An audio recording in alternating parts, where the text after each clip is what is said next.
Eu tive que ir morar com minha filha e o marido dela, mas quando dei por mim comecei a olhar o marido dela de uma forma diferente. Eu não sei o que está acontecendo comigo, ele é meu genro e tem a metade da minha idade. Esse sentimento tem que acabar.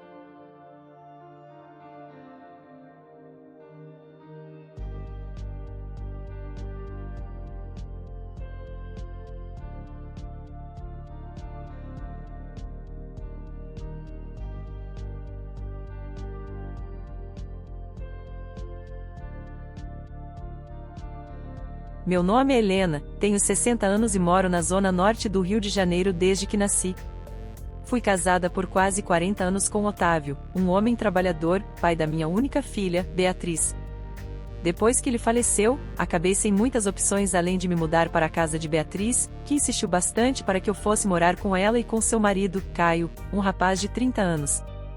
No começo, eu relutava em aceitar, pois nunca gostei de depender de ninguém, mas ela me convenceu de que seria provisório, até eu me restabelecer emocionalmente e ver o que faria do meu futuro. Sempre fui independente, mas a perda de Otávio me deixou sem chão e, sinceramente, até a proposta de dividir o mesmo teto com minha filha soava um alívio. Eu não conseguia lidar com a solidão do meu antigo apartamento. E foi assim que comecei essa nova rotina, sem muita perspectiva de quanto tempo duraria, nem da enorme surpresa que a vida estava prestes a me apresentar. Porque eu, mesmo sem querer, comecei a enxergar Caio de uma forma que não era própria de uma sogra para com o genro. É estranho admitir isso, mas acho que tudo começou de maneira muito sutil. No início, eu apenas achava Caio um homem gentil, bem-humorado e dotado de uma paciência extraordinária. Ele sempre me oferecia ajuda quando me via carregando sacolas do mercado ou subindo as escadas da casa. Eu, por ser orgulhosa, às vezes negava, mas ele insistia com uma educação impecável, o que me fazia ceder e me sentir agraciada. Esse era um tipo de atenção que eu não recebia havia muito tempo. Otávio era um bom marido, mas não era do tipo que expressava carinho em atos cotidianos. Caio, por outro lado, parecia sempre pronto para cuidar de quem estivesse por perto. Quando notei que estava criando um certo apreço especial por ele, me culpei. Seria apenas a carência de uma viúva?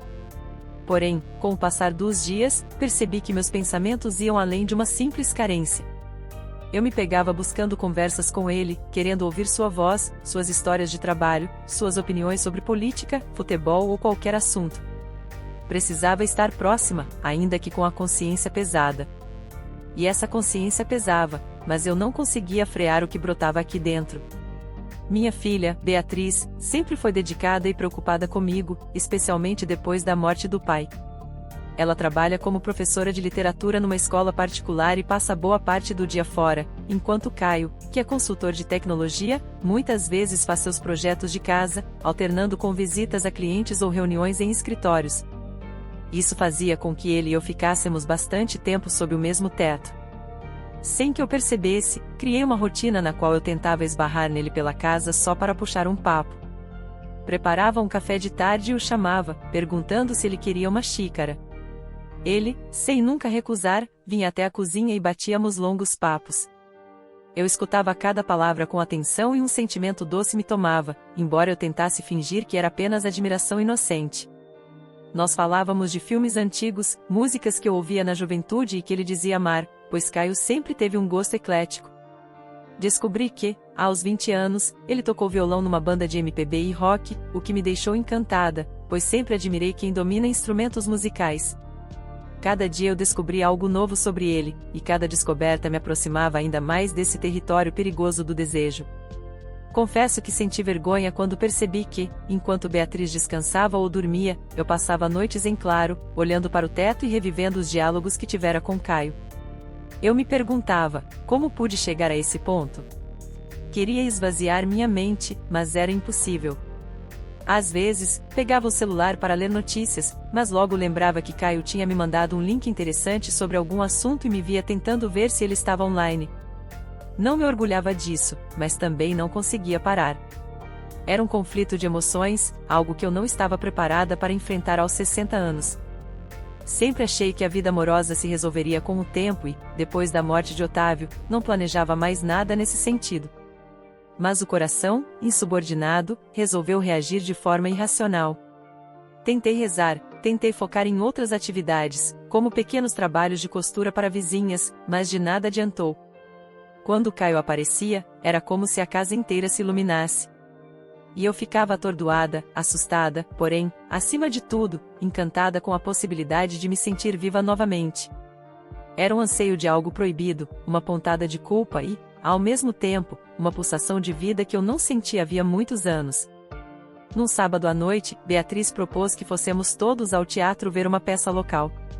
Concordei, fingindo entusiasmo, mas minha motivação real era passar mais tempo ao lado de Caio. Quando chegamos, sentei-me ao lado dele, enquanto Beatriz se posicionou do outro lado. Durante o espetáculo, senti sua perna encostar levemente na minha, e meu coração disparou de um jeito que achei que todos pudessem ouvir.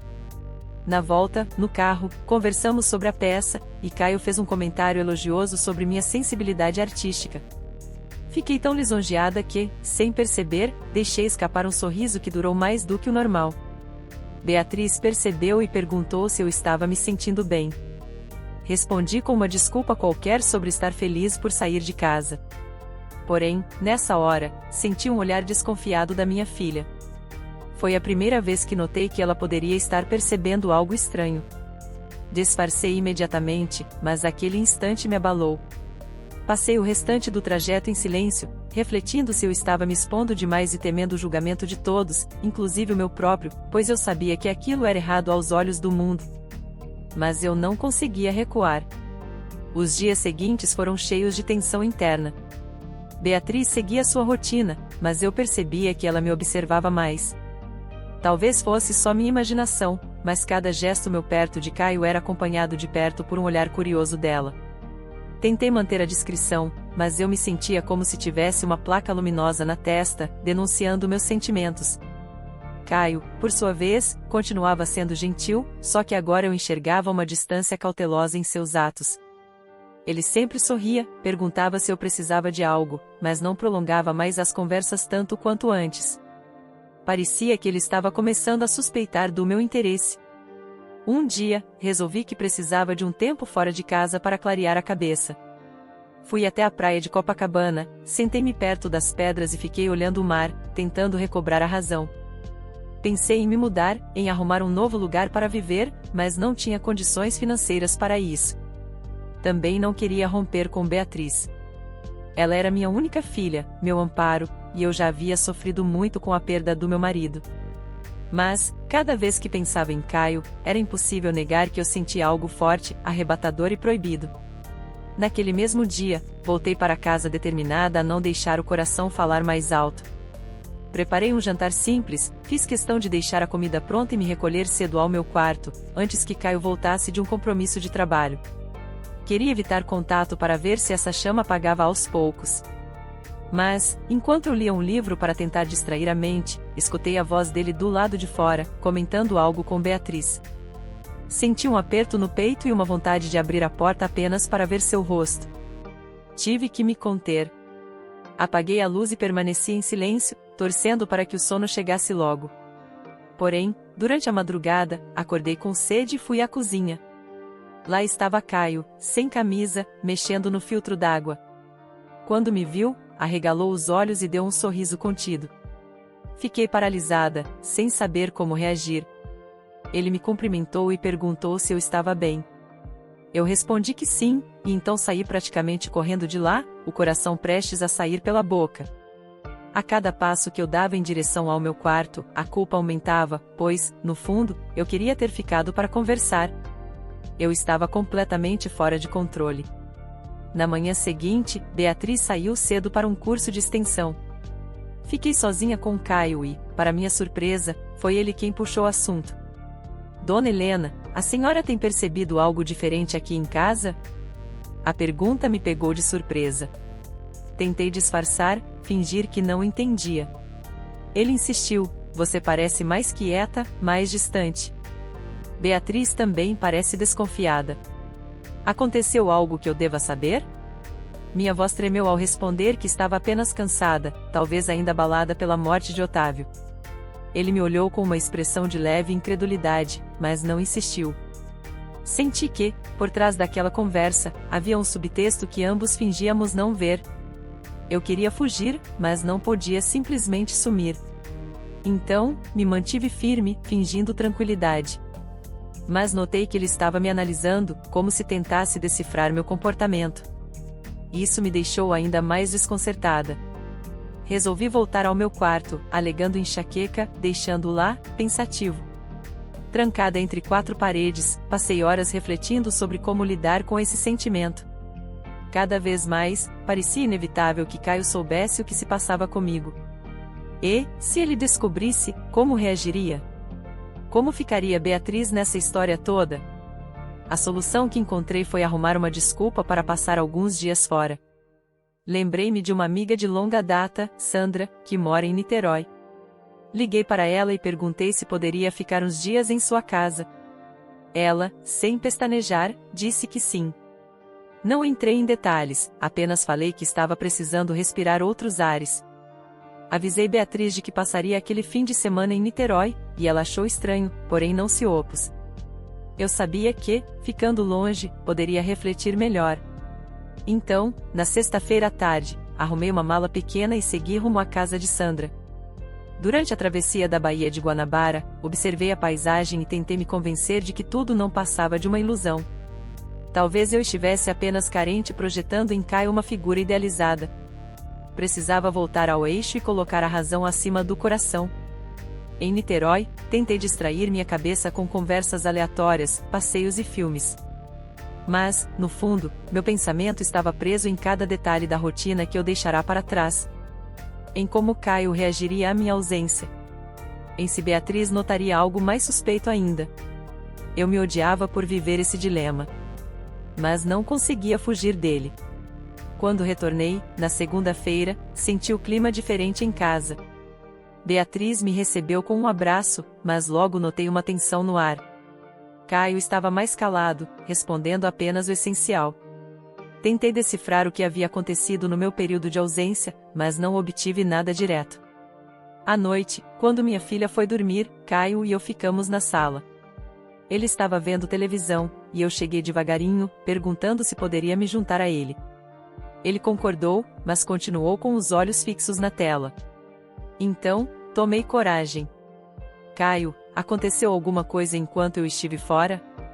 Ele suspirou e, sem me encarar, falou: Beatriz andou fazendo perguntas estranhas.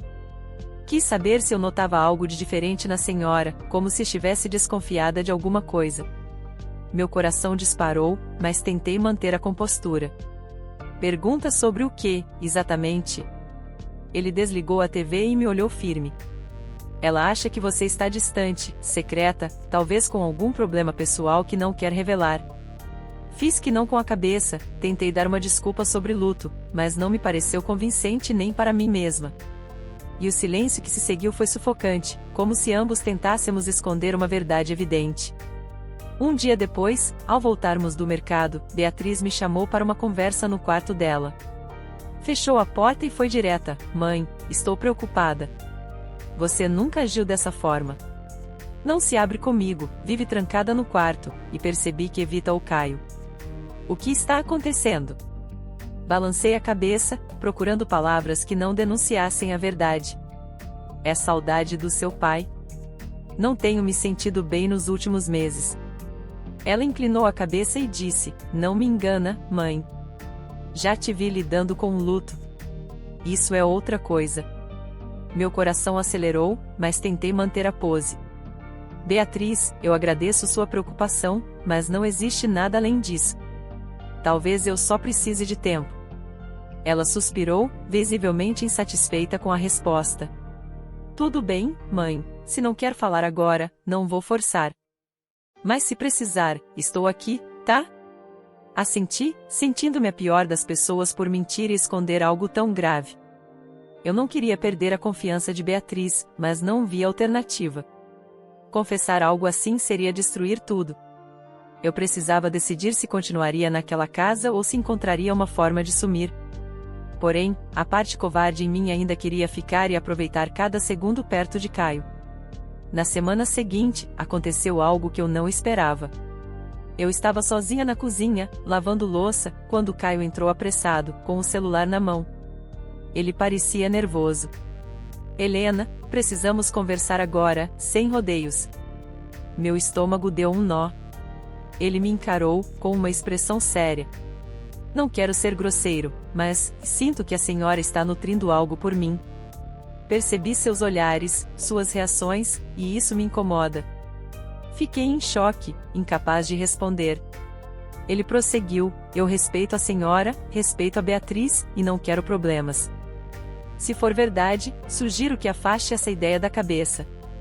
Eu amo minha esposa, e não faria nada que a magoasse. Eu me sentia esmagada pela vergonha. Tentei falar alguma coisa, mas só saiu um murmúrio confuso. Abaixei a cabeça e lavei as mãos para ter uma desculpa de não encará-lo. Por fim, balbuciei: desculpe. Eu não queria que você notasse. Então, saí da cozinha, trêmula, sentindo que o chão havia sumido debaixo dos meus pés. Fechei-me no quarto e chorei por horas, tomada por um misto de tristeza, culpa e, estranhamente, alívio. Afinal, aquela era a verdade nua e crua, ele sabia. Depois desse dia, tudo mudou. Caio permaneceu educado, mas agora mantinha uma distância maior, como se quisesse deixar claro que não havia espaço para intimidade ou proximidade além do necessário. Eu quase não tinha coragem de olhar em seus olhos. Beatriz notava o clima tenso, mas não conseguia entender a razão. Eu evitava conversar com ela sobre o assunto, temendo que, a qualquer momento, meu autocontrole falhasse e eu confessasse tudo. Mesmo assim, a culpa me consumia. Percebi que viver sob o mesmo teto se tornará insustentável. Minha filha não merecia essa traição, mesmo que fosse apenas no campo dos sentimentos. Caio não merecia essa pressão. E eu não conseguiria mais sustentar a aparência de normalidade. Então, comecei a planejar minha saída, sem dizer nada a ninguém. Busquei meus poucos recursos financeiros, olhei possíveis repúblicas ou quartos para alugar, mas nada parecia viável. Pensei em pedir ajuda a Sandra novamente, mas não queria abusar da hospitalidade dela. No fundo, eu sabia que precisava sumir, recomeçar em algum lugar, ainda que fosse de forma precária. Eu não pertencia mais àquele lar. Sentia que cada dia ali era um risco para todos. Na noite anterior à minha partida, escrevi uma carta de despedida para Beatriz. Não expliquei detalhes, apenas disse que precisava ir e que não retornaria. Pedi que ela não me procurasse, pois era algo que eu precisava fazer para o meu próprio bem. Foi difícil segurar as lágrimas enquanto escrevia, lembrando de toda a nossa história, de como eu a segurara nos braços quando era bebê, de como Otávio e eu batalhamos para dar a melhor educação a ela. Mas eu não via saída. Não queria destruir o casamento dela. Não queria que Caio se sentisse ainda mais desconfortável. E, acima de tudo, não suportava mais olhar para mim mesma no espelho e ver a figura de uma mulher que se apaixonou pelo marido da própria filha. Naquela madrugada, arrumei minha mala de roupas básicas, peguei a carta e a deixei sobre a cama de Beatriz.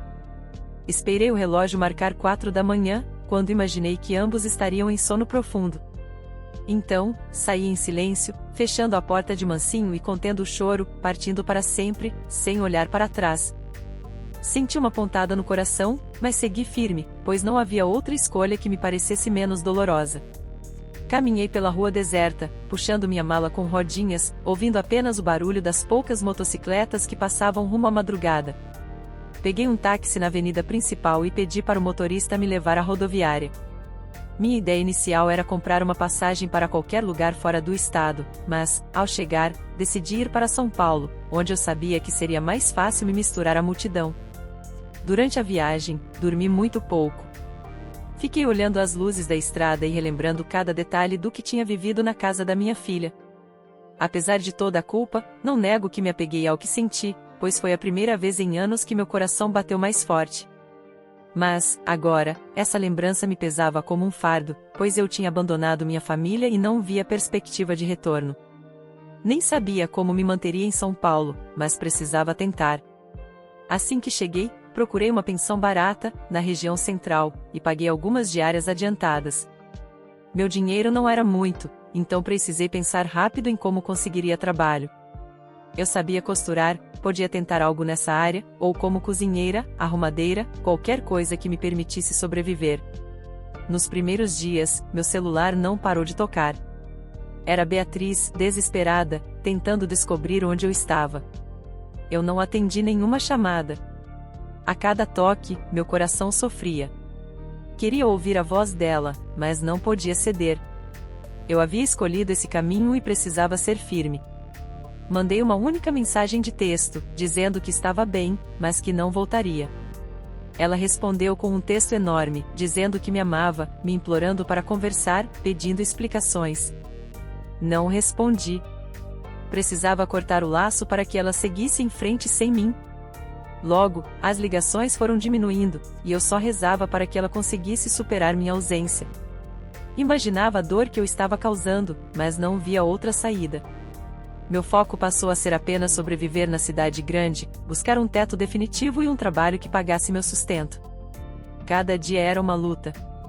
Consegui um pequeno serviço de costura para uma lojinha de bairro, mas a remuneração era baixa.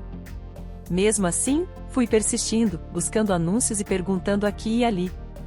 Não tinha cabeça para mais nada, se não garantir que não morreria de fome e que teria onde dormir. Certa noite, enquanto eu terminava um concerto de calça jeans, ouvi vozes no corredor da pensão. Uma senhora que morava ali comentou que a polícia havia passado, perguntando sobre uma mulher desaparecida do Rio de Janeiro. Meu estômago gelou. Sabia que era eu. Porém, para minha sorte, não tinham fotos ou descrições detalhadas, apenas perguntas gerais. Aquilo me deixou mais aflita, pois imaginei que Beatriz, em desespero, poderia ter notificado as autoridades. Porém, eu não tinha a mínima intenção de voltar. Então, passei a evitar contato com os outros moradores, temendo que alguém me denunciasse sem querer. Vivia discretamente, saindo cedo para procurar trabalho e voltando tarde, para não ter que falar com ninguém. Minha vida se resumia a uma solidão ainda mais profunda do que a que eu conhecia antes. Apesar do sofrimento, segui em frente, pois acreditava que, com o tempo, tudo se acomodaria. Talvez Beatriz reconstruísse sua rotina ao meu lado, aceitando minha escolha, e eu sumiria do mapa, deixando-os em paz. Não queria destruir mais nada. Só desejava ficar invisível, longe de qualquer tentação. No fundo, eu também me punia por ter sentido o que senti por Caio. Um mês depois, recebi uma proposta para trabalhar como faxineira em uma escola de idiomas. O salário era um pouco melhor do que na costura, mas o serviço era pesado. Ainda assim, aceitei. Queria ter estabilidade para alugar um pequeno quarto e sair da pensão, que não me dava sossego. Lá, pelo menos, teria um lugar só meu. Consegui fechar contrato com uma imobiliária que não exigia fiador, apenas um depósito calção. Usei praticamente todo o dinheiro que me restava. Passei a morar em um quarto minúsculo, mas que ao menos tinha um banheiro privativo. A rotina era exaustiva, mas me mantinha ocupada. Acordava às 5 da manhã, pegava 2 ônibus até a escola, varria salas, limpava banheiros e corredores, e só saía de lá à noite. Era um trabalho honesto, e eu me sentia menos culpada pelo que acontecerá. De certa forma, acreditava merecer aquele tipo de pena, como se fosse uma purgação pelos meus pecados. A cada dia, tentava não pensar em Caio, mas ele surgia na minha mente. Recordava a gentileza no olhar dele, a forma como sorria quando eu falava de cinema. Porém, sacudia a cabeça e varria com mais força, na tentativa de expulsar as lembranças. Foi nessa época que decidi trocar de número de celular, temendo novas tentativas de contato. Mandei mensagem para Sandra, avisando que estava bem, mas pedindo que ela não revelasse minha localização a ninguém. Ela respeitou minha decisão, embora não entendesse. Disse que Beatriz já havia ligado para ela inúmeras vezes, mas que não dera detalhes. Minha filha queria apenas saber se eu estava viva. A culpa me corroía, mas me mantive firme na escolha de não retornar. Eu sabia que, se voltasse, enfrentaria o julgamento da família e, pior, o olhar de Caio, que certamente me desprezaria por inteiro. Ficava imaginando que história ele e Beatriz teriam criado para justificar meu sumiço. Talvez acreditassem que eu estava depressiva a ponto de fugir de tudo. Bom, era quase isso, mas havia muito mais no subsolo dessa decisão. Às vezes, imaginava como seria se eu tivesse sido sincera com eles. Porém, de que adiantaria? Um sentimento desses não se justifica. No fim, seria só dor e vergonha. Preferi, então, enterrar esse capítulo e seguir, mesmo que fosse num caminho solitário e difícil. Bastante tempo se passou desde que abandonei aquela casa na calada da noite. Hoje, escrevo estas palavras sentada na escrivaninha improvisada do meu quarto de aluguel, pensando em tudo que vivi e no que ainda me resta pela frente. Não procuro perdão, muito menos busco justificar o que senti por Caio. Simplesmente constato que, em determinado momento, meu coração, cansado de dor e solidão, encontrou refúgio em alguém que não podia ser meu. Não houve troca de carícias, não houve beijos ou promessas. Só existiu um desejo silencioso e sufocante, algo tão forte que me obrigou a partir para não destruir a vida da minha filha. Ainda penso nela todos os dias, imaginando como deve ter sido traumático acordar e não me encontrar mais. Talvez Beatriz me odeie agora, ou talvez esteja simplesmente triste. Eu não saberia dizer, pois não me permiti mais ouvi-la. Carrego a angústia de ter rompido os laços com a única pessoa que ainda me ligava ao passado. Em certos momentos, sinto uma vontade quase incontrolável de pegar um ônibus e voltar, me ajoelhar diante de Beatriz, suplicar perdão e contar a verdade. Mas logo percebo que isso seria ainda mais cruel. Ela choraria, me questionaria e, no fim, nada faria sentido. Meu sentimento por Caio não desapareceu, mas se transformou em uma espécie de lembrança que, aos poucos, foi perdendo a intensidade. É como uma música distante que antes me fazia tremer e, agora, me soa apenas melancólica. A culpa permanece, mas a paixão arrefeceu. Não sei se isso se deve ao tempo ou ao fato de que a vida me impôs tantos desafios que já não tenho espaço para fantasias impossíveis. Ando dormindo pouco e trabalhando muito, o que esgota corpo e mente de tal forma que, quando chego em casa, só quero um banho e a cama. Às vezes, me pergunto se, em algum lugar dentro de mim, existe arrependimento por ter largado tudo. A resposta nunca é simples. Arrependo-me de ter tido aquele sentimento incabível, mas não me arrependo de ter ido embora. Viver ali, sufocada, fingindo que nada existia, teria sido pior. É possível que Caio e Beatriz tenham se fortalecido depois desse susto, ou pode ser que tenham passado por uma crise. Gostaria de imaginar que o casamento deles ficou ainda mais sólido, sem a minha presença para confundir as coisas. Também não sei se Caio sente alguma culpa, se em algum momento pensou em mim, ou se apenas me relegou ao esquecimento. Provavelmente, ele seguiu sua vida, e eu não o culpo. A última lembrança que tenho dele é aquela conversa na cozinha, em que ele me pediu claramente para me afastar de qualquer esperança. Foi honesto, direto, e eu precisei encarar a realidade. Sonhar com um amor proibido numa idade em que se espera apenas tranquilidade foi o meu maior erro. Mas a vida não segue regras tão lineares, e o coração não escolhe a quem se apega. Sigo aqui, sobrevivendo dia após dia, sem projetos grandiosos, sem expectativas de finais felizes. Trabalho, pago minhas contas e mantenho minha saúde na medida do possível. Às vezes, ouso caminhar pela Praça da República e observar as pessoas. Vejo casais de namorados, crianças brincando, idosos conversando sobre a vida. Em outro contexto, eu poderia estar ali com a minha família. Mas optei pelo exílio, e o exílio virou minha rotina. Talvez eu morra aqui, sem rever Beatriz, sem nunca mais ter notícias de Caio. Isso me entristece, mas também me faz crer que esse foi o sacrifício necessário. Não conto essa história para obter compaixão, pois sei que houve falhas irreparáveis nas minhas escolhas. Só queria registrar, em minhas próprias palavras, o que vivi e senti, sem moralizações ou apelos sentimentais. Foi um amor não consumado, uma paixão perigosa que me fez largar tudo. Talvez seja lembrada como a mãe que fugiu, ou talvez Beatriz mantenha a memória de uma mulher que apenas não suportou a dor do luto. Seja como for, decidi que não vou mais correr atrás de redenção, pois já não acredito nisso. O que posso fazer é continuar respirando, um dia depois do outro, até que o tempo se encarregue de apagar as marcas mais profundas. Se um dia minha filha ler estas linhas, peço que ela entenda que não foi por falta de amor que fugi, mas justamente por amar demais, amá-lo o suficiente para não destruir sua vida conjugal e amar a mim o bastante para não me submeter a uma convivência que me dilacerava por dentro. Quanto a Caio, ele pode nunca saber o quanto foi importante para mim, o quanto me fez sentir viva quando eu achava que tudo estava perdido. Carrego esse segredo comigo até o fim dos meus dias, mesmo que ninguém jamais compreenda. E, ainda que eu ande sem rumo pelas ruas de São Paulo, vou guardar no fundo da minha alma a única certeza que me resta, Tive coragem para partir quando ficar significaria mentir a cada instante. Aqui encerro meu relato, sem buscar fechamento ou consolo. É apenas a verdade de uma mulher de 60 anos, cuja maior ousadia foi se apaixonar por alguém que não deveria. Cada palavra é um pedaço da minha história, e chegamos ao fim, sem nenhuma redenção, apenas a constatação de que o amor, quando proibido, pode ser a força mais destrutiva que existe. Seguirei vivendo, em silêncio, até que o destino me leve para onde eu não precise mais fingir ou me esconder. Às vezes me pego refletindo se, no futuro, quando eu tiver bem mais velha, se é que isso ainda é possível, olharei para trás e conseguirei perdoar a mim mesma. Talvez meu maior peso seja ter deixado Beatriz sem sequer um abraço de adeus.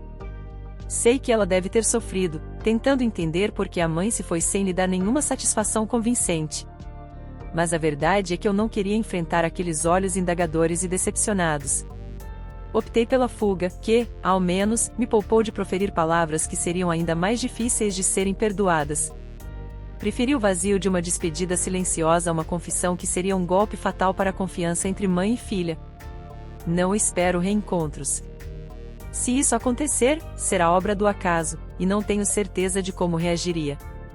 Pode ser que nos abracemos e choremos, pode ser que ela me enxote de sua vida para sempre. Em todo caso, não alimento esperanças vãs.